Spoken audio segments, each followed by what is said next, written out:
tu akhirnya hari ni kita tengok orang tak menghormati antara satu sama lain. Orang tua tidak dihormati oleh anak muda. Orang muda tak nak sayang pun pada orang tua. Orang tua bila tengok budak tak disayang, tak menghormati dia, dia tak sayang pada budak-budak. Jadi Nabi kata apa? Man la yarham la yurham. Hak ni tak hormat, hak tu tak sayang. Habis lah. Tu sebabnya tuan-tuan, hari ni kita ada banyak masalah. Macam saya kat universiti, saya tengok budak-budak tuan-tuan, bagi salam pada tok guru pun tak ada lah.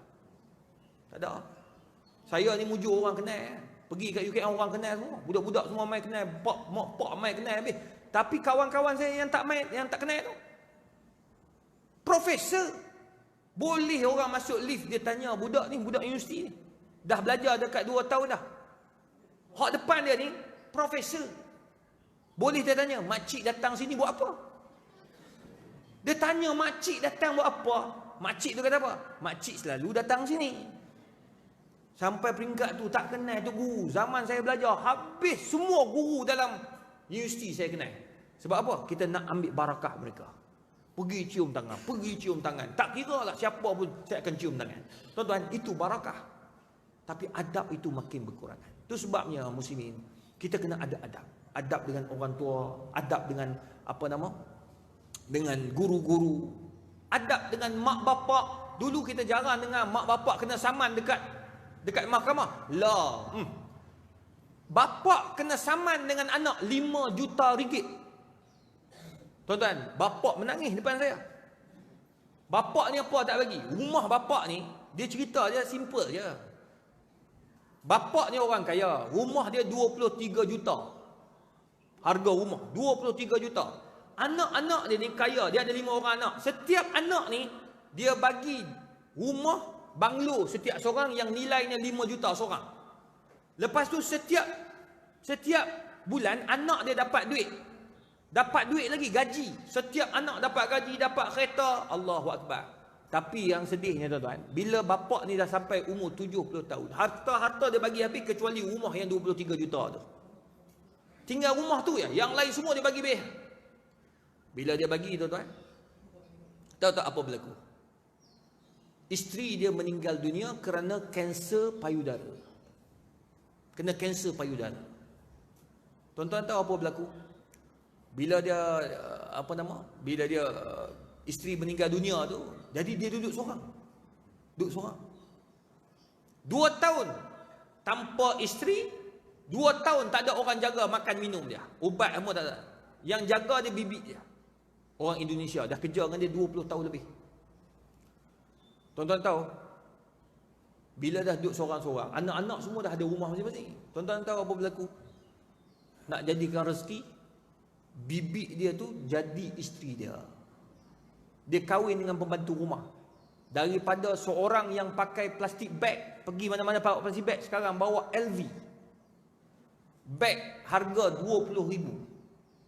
Daripada orang miskin kepada orang kaya. Tengok rezeki tu. Daripada seorang pembantu rumah jadi isteri orang kaya. Bila dia kahwin tu, mana ada harta lain? Rumah tu je. Lepas tu makan duit gaji je lah. Tuan-tuan tahu, anak-anak tak setuju, saman bapak, halau bapak daripada rumah. Tuan-tuan, bayangkan apa nak jadi ni akhir zaman. Itu sebabnya kita kena melahirkan generasi yang ada adab. Itu nombor 2. Nombor 3, tuan-tuan perempuan, macam mana kita nak menghadapi fitnah akhir zaman ni? Tak lain dan tak bukan musahabatul ulama. Kena sentiasa bermusahabah, mendekati para ulama. Macam mana nak dekat dengan ulama? Tuan-tuan, nak dekat dengan ulama ni senang saja. Tuan-tuan datang masjid je lah. Masjid adalah tempat yang paling elok untuk tuan-tuan perempuan nak, orang kata apa, dekat dengan ulama. Imam-imam tu ulama, ustaz-ustaz yang datang mengajar ulama, semua tu ulama. Datanglah tuan-tuan perempuan, percayalah, dekat situ sekurang-kurangnya kita akan dapat ilmu banyak. Sekurang-kurangnya kita akan dapat apa? Doa daripada ulama. Nak berjaya ni ada 4. Dunia ni, bumi ni, kalau nak bahagia ada 4 benda. Kerajaan nak bahagia kena ada 4. Pertama, adalatul ulama, kena ada adalatul umara, kena ada pemimpin-pemimpin yang adil. Itu yang pertama. Yang kedua, kena ada amanatul ulama. Kena ulama itu kena amanah. Ulama kena amanah. Kena ada ulama-ulama yang amanah. Kalau benda tu haram, dia cakap haram. Kalau benda tu halal, dia akan cakap halal. Dia tidak akan menyeleweng, merata-rata, mengarut-ngarut. Tak ada. Nombor 3, kena ada apa? Sakha al-aghniya. Kena ada orang-orang kaya yang pemurah. Tuan-tuan, bila ada orang kaya pemurah, kita ni bukan kaya tapi berduit. Tuan-tuan, kita duk bagi sikit-sikit ni, macam tabung duk lalu jalan sekarang. Bagi sikit seorang tak apa, tak ada masalah. Mengikut kemampuan kita. Kita mampu adalah sikit lebihan 2-3 ringgit, masuk. Tuan-tuan, tak rugi, percayalah cakap saya, tuan-tuan. Kita memberi intumfaq yunfaq alaik. Ni saya nak cerita kemarin, baru 2 hari lepas. Saya kebetulan ada masa sikit, saya keluar makan dengan isteri dengan anak-anak. Semalam hari apa semalam? Semalam Jumaat. Hari Khamis saya keluar malam. Pi makan dekat apa kedai Datuk Harundin. Kedai arwah lah, dia punya anak-anak dia buat. Makan daging ni pun, saya makan daging, anak-anak nak makan. Teman lama dah tak jumpa depa ni. Jadi masa makan tu saya pun nak beli kopi. Saya minum kopi, malam tak minum kopi, saya sakit kepala. Saya bagi kat anak saya, dia kata ambil ni RM13, RM14, beli kopi papa satu yang besar. Dia pun pergi beli. Bila balik, tuan-tuan perempuan, ada baki RM1 sebab kopi tu RM13. Dia pun main-main, dia kata, papa, ni kopi papa, RM1 tu halal ya? Saya kata halal. Memanglah halal. Anak aku ambil, halal. Dia kata, papa, kakak tak ambil. Dia tingkatan 5. Dia kata, papa, duit RM1 tu kakak bagi kepada ada orang susah duduk kat depan kedai tu. Dia jual keropok. Dia jual keropok. Jadi kakak nak beli, kakak tak ada duit. Jadi kakak kata, makcik, kakak tak ada duit lain. Ni ada. Ambillah RM1. Kakak tak nak beli keropok, tapi kakak hadiah je. Sebab saya selalu pesan anak saya, jangan niat, jangan cakap sedekah. Sedekah ni tak apa-apa bagi. Sedekah ni kita bagi macam, kita anggap orang tu rendah lah. Kita bagi hadiah.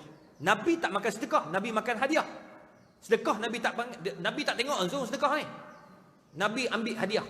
Siapa bagi niat hadiah, dapat. Tuan-tuan perempuan. Jadi tuan-tuan perempuan, apa yang berlaku? Dia pun bagi RM1. Okey RM1. Semalam, saya pun kata tak apalah. Bapa dah bagi, kakak bagi, semua dapat pahala RM1. Kalau ada lebih pun kakak bagi dah, tak apa. Yang penting niat kita ikhlas. Kakak ikhlas. Kakak tak ada letak dalam Instagram kita. Alhamdulillah lah. Saya dapat tahu pagi tadi dia pergi ke ada satu program. Tuan-tuan, ada seorang cikgu ni jumpa dia, bagi dia RM10. Bagi RM10, kata ambil lah kakak. Saya bagi hadiah kat awak. Awak kan baru ni awak dapat A subjek ni. Ambil ni hadiah. Tuan-tuan, dia bagi RM1. Allah bagi dia hari ni tanpa dia minta, dapat 10. Dia pula tanya saya, nak berapa 10 ni? Mana aku tahu. Tapi tuan-tuan, percayalah, awak bagi, Allah buka balik. Kadang-kadang Allah tak bagi cash. Allah tak bagi cash. Yang Allah bagi benda lain. Ada setengah orang kata, ustaz, anak ustaz dapat RM10. Saya dah bagi lama dah, tak dapat apa pun. Memanglah Allah tak bagi sekarang. Allah bagi ke mana? Anak kita. Anak boleh masuk universiti. Orang lain nak masuk universiti payah. Sebab apa boleh masuk tu? Sebab apa? Sebab awak pemurah. Allah mudahkan urusan anak-anak untuk dapat murah. Tu sebab dia kena ada orang kaya yang pemurah. Ni apa ni? Ni ada kebetulan tajuk ni, kebetulan. Derma untuk pembayaran rumah warden dan Dewan Dataran Ilmu. Ini wakaf, tuan-tuan. Tidak ada khilaf dalam kalangan ulama. Yang lain semua ada khilaf. Yang ini tak ada khilaf.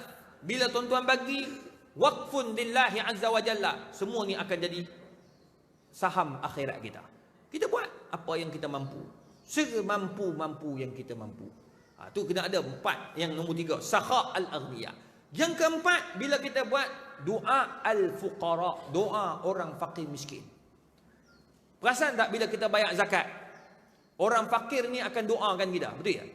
Kan kita minta doa kan? Kita akan doa, ya Allah, kau berkatilah apa yang telah Tuan ini bagi ya Allah, yang dia sedekahkan kepada kami, yang dia hadiahkan kepada kami, yang dia zakatkan kepada kami, semoga zakatnya ini bertambah dan memurahkan rezekinya. Allah Rabbi. Samalah juga tuan-tuan dan puan, apa yang kita buat, kita nak doa orang fakir dan orang susah.